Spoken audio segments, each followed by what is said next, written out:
Au départ de la deuxième journée du trèfle lozérien à MV, un soleil radieux et une belle lumière accompagnent les concurrents. On prend quelques forces avant d'attaquer cette partie de l'épreuve où les enjeux commencent à vraiment avoir de l'importance entre les quelques pilotes de tête du classement réunis à quelques secondes à peine les uns des autres. Aujourd'hui, ce sera une étape de 213 km parcourue dans les paysages superbes de la Margeride, un haut plateau au nord-est de Mende où genèse et blocs de pierre le disputent aux vaches typiques de cette région d'élevage.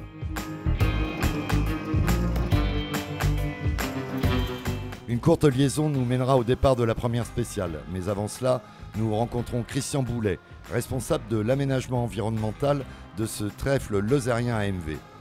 Il est en relation directe avec les associations écologistes de la région et met en place les solutions de protection de la nature. Pour tout ce qui est traversée de ruisseaux, c'est interdit de passer dans l'eau. On fait des passerelles pour passer d'une berge à l'autre, même des fois il y en a qui font 7-8 mètres de long. Et après, là où il y a vraiment qu'on n'a pas le choix, s'il y a des zones sensibles par rapport à une nausée et tout ça, on met des panneaux de danger, ralentir, rouler à 30 km/h, voilà.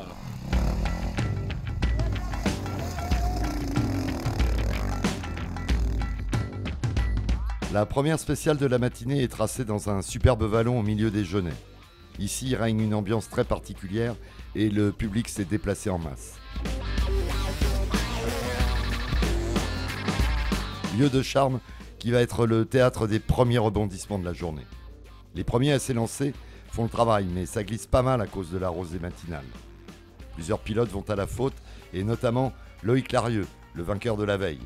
Il chute lourdement et va hypothéquer le restant de sa journée. Emmanuel Albepart, très en verve, va claquer un temps canon et remporter cette spéciale. À mi-journée, dans la spéciale de Fenestre, Loïc Larieux se bat comme il peut. En fait, sa chute de ce matin lui a fait mal. Et comme ici le terrain est très cassant, avec des sauts et des dévers importants, il va épuiser ses dernières forces. À la fin de cette spéciale, il jette l'éponge. Quel dommage, lui qui était si bien parti pour ce trèfle lozérien AMV 2017.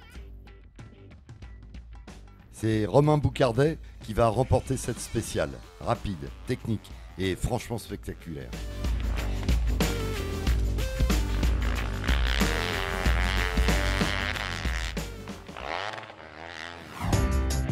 En milieu d'après-midi, au contrôle horaire de Riotor-sur-Randon, la pluie s'invite.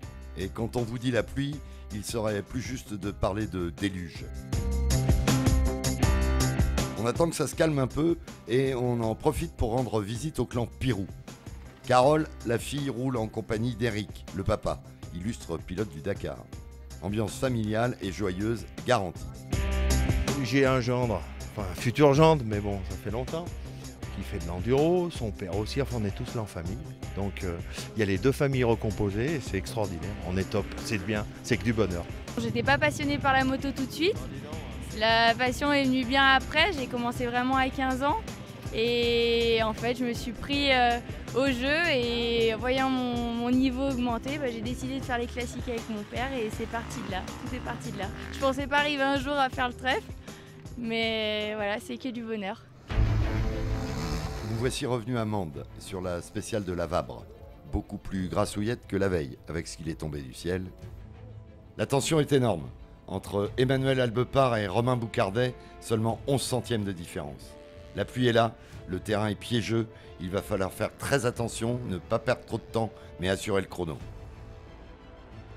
À ce petit jeu, c'est Jamie McCanney, le diable britannique, qui va mettre tout le monde d'accord avec un temps à faire blêmir ses concurrents. C'est ce qui lui permettra de rejoindre, comme hier, la troisième marche du podium, derrière Romain Boucardet. Sur la plus haute marche, on retrouve Emmanuel Albepart, vainqueur de l'épreuve du trèfle lozérien AMV en 2007. A noter que ce podium du deuxième jour est entièrement composé de pilotes Yamaha. On est, je crois, 4 qui se tiennent vraiment dans un mouchoir. Donc il va falloir être vraiment fort pour demain, en espérant que la pluie s'en mêle pas trop. Là aujourd'hui on est passé, on va dire, à travers un peu les gouttes, enfin les averses. Donc bon, après voilà, il va falloir être fort, s'appliquer, pas faire d'erreur. Et après on fera les comptes demain, on donnera tout en tout cas.